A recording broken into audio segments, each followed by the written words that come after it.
Entonces pasamos al siguiente fenómeno óptico. Este orificio y al salir la onda se convierte en una onda esférica. La interferencia es otro fenómeno de la óptica física en la cual, pues cuando se hacen pasar dos ondas o dos haces de luz y estos haces de luz tienen que ser coherentes. Coherentes quiere decir que solamente tienen una sola frecuencia o que es de un solo color.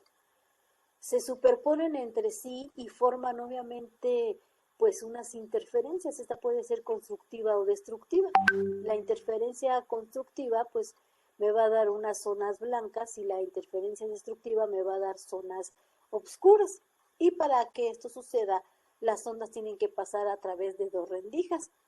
Y como resultado, pues obviamente se muestran estas bandas de luces alternas, claras y oscuras en la pantalla.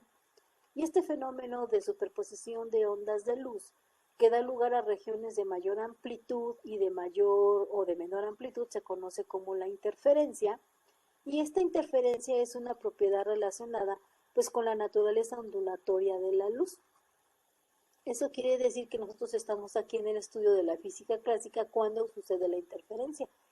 Pero cuando nosotros ya pasamos a lo que es la física cuántica, es lo que demostró, pues obviamente, antes de pasar a los quantums, Young demostró que la luz es de naturaleza ondulatoria y esto lo propuso anteriormente Huygens. Entonces Young, pues obviamente, enfatizó lo que había propuesto Huygens y la diferencia o más que nada la trayectoria que siguen estas ondas, si su longitud de onda es integral y tiene un múltiplo integral esta longitud de onda, entonces la interferencia va a ser constructiva. Y si obviamente esta longitud de onda no es integral, pues entonces la interferencia va a ser destructiva. Y aquí estamos ya en el campo cuántico cuando vemos a la partícula, digo, aquí la luz se conforma como partículas y aquí la luz se forma o se comporta como onda. Por eso es que se dice la dualidad de la luz es de onda-partícula. En la óptica física, y aquí la luz se forma.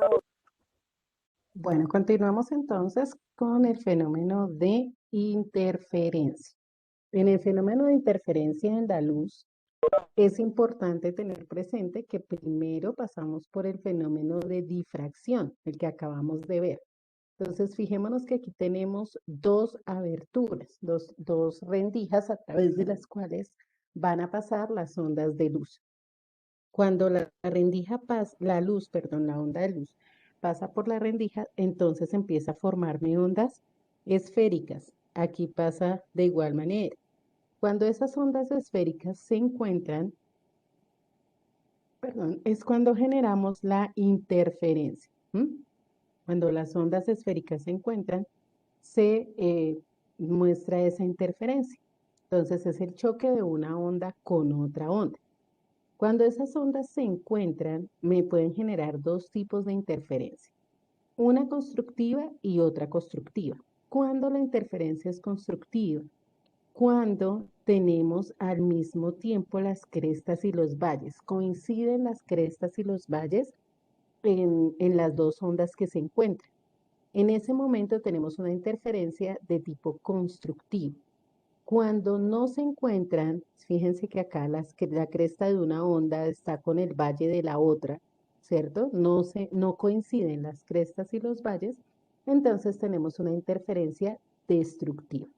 ¿Qué pasa con la interferencia constructiva? Hay una mayor longitud de la onda y por lo tanto vamos a tener una mayor visibilidad. Fíjense que aquí en este cuadrito, en este esquema, al final tenemos la luz más brillante, ¿cierto? Más brillante.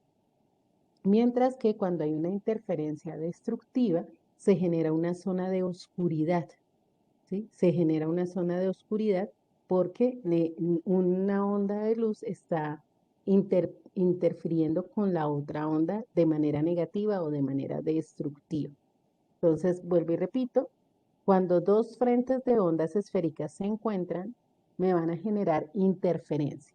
La interferencia se puede dar de dos maneras. Constructiva, si coinciden crestas y valles de las ondas, y destructivas cuando no coinciden, ¿sí?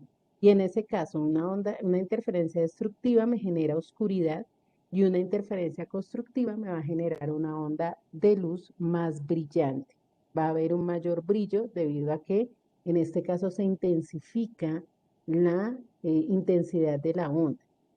Em, entonces, ¿cómo vamos a tomar el apunte en esta parte? El fenómeno es interferencia y vamos a escribir la parte textual, que es la que tenemos aquí.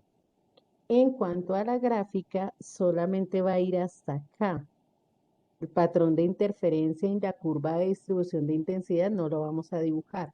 Solamente hasta aquí, hasta donde dice ondas constructivas y destructivas, y solamente vamos a dibujar de las ondas de acá, no lo que está en el fondo, sino lo que está en naranja y en azul, ¿sí? Lo del fondo no, solamente lo que está en naranja y en azul, y pues obviamente esta parte de acá. Pero estas del fondo no, porque pues nos vamos a demorar más y de pronto puede hacer que no entendamos o que no nos quede muy comprensible nuestra gráfica. Entonces hacemos esta parte, las ondas naranjas, las azules y obviamente la destructiva y la constructiva. Y en la parte textual, que es la que tenemos aquí. ¿Vale? Entonces vamos a tomar ese apunte y ya continuamos.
Bueno, aquí tenemos entonces el siguiente fenómeno ondulatorio que es la polarización. Recordemos que en la luz visible tenemos longitudes de onda que van desde 400 hasta 700, bueno, algo más de 700 nanómetros, correspondiendo así con todos los colores que podemos observar. Sin embargo, cuando hacemos la polarización, vemos aquí las diferentes longitudes de onda y lo que hacemos es utilizar un filtro. Ese filtro hace que la luz viaje en una sola dirección y en una sola longitud de onda. En ese sentido, solo vamos a ver un color. En ese caso, se lleva el filtro para que de la parte exterior hacia adentro solo podamos percibir el negro o el azul oscuro, ¿cierto? Lo podemos ver en los carros, lo podemos ver en algunos edificios que tienen vidrios polarizados y cuando nos intentamos acercar hacia adentro no podemos visualizar toda la gama de colores. No sucede de adentro hacia afuera. De adentro hacia afuera se ve exactamente igual porque el filtro es en un solo sentido, se maneja en un solo sentido y eso es a eso nos referimos con la luz polarizada.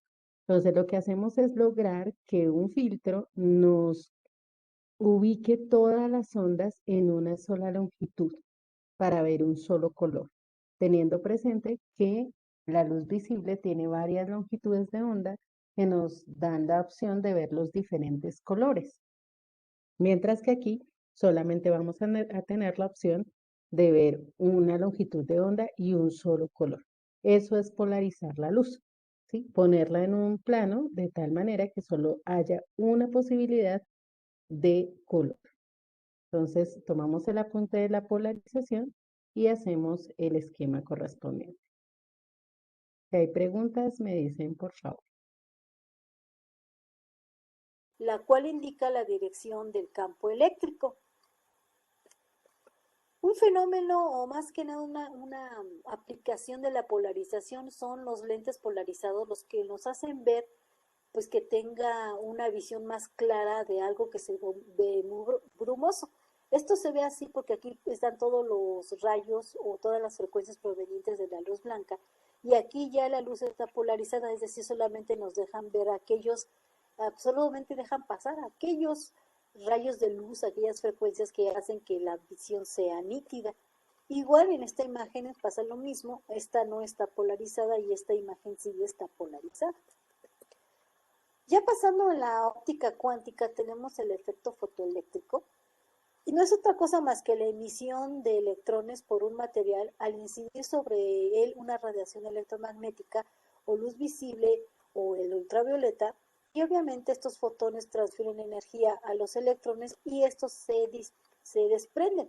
Como podemos ver aquí en esta imagen, el infrarrojo casi no desprende electrones, la luz visible sí, y el ultravioleta pues es una frecuencia muy alta, entonces sí logra desprender a los electrones de esta placa metálica y eso es lo que es el efecto fotoeléctrico.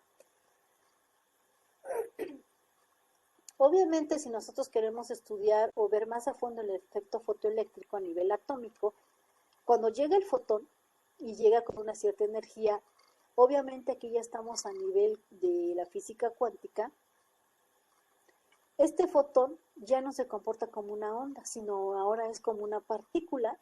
Entonces llega, golpea al electrón, que es una partícula.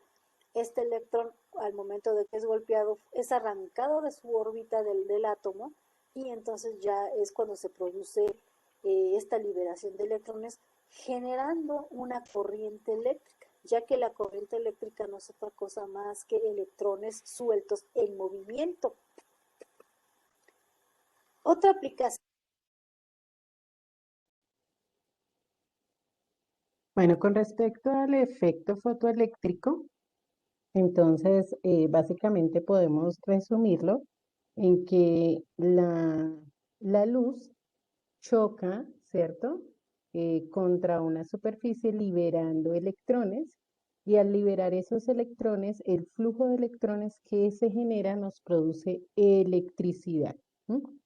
Por eso se llama efecto fotoeléctrico. La luz como partícula es un fotón de luz. Entonces choca contra una superficie y al chocar sobre esa superficie libera electrones.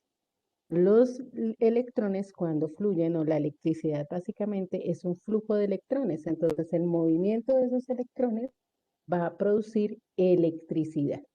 Y a eso es a lo que denominamos efecto fotoeléctrico. Entonces, ¿qué vamos a hacer para el efecto fotoeléctrico? Tomamos este apunte y el esquema que vamos a hacer es solamente esta parte que les estoy encerrando aquí. Eso es lo que vamos a manejar como el efecto fotoeléctrico. ¿Listo? Donde tenemos la luz que choca y libera los electrones. Las ondas de luz chocan y liberan los electrones.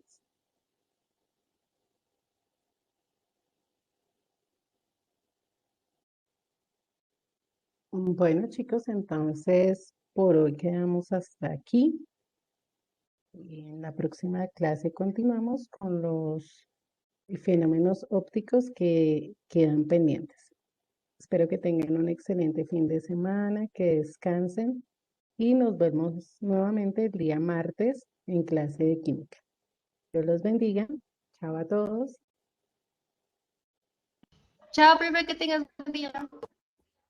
Gracias.